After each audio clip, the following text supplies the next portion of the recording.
Hello, in front of me I've got LG Ultra Gear speaker. In this video I'll show you how to pair it with mobile app. At the beginning, make sure that your speaker is connected with your smartphone. And now on your smartphone enter LG X Boom. Agree and start.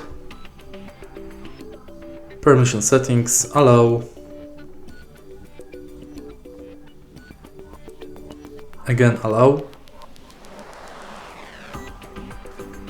Go to settings, LG X Boom, and allow notifications. Go back, and as you can see your speaker is already linked because you previously connected it to your smartphone. If you find this video helpful, please leave a like, comment and subscribe.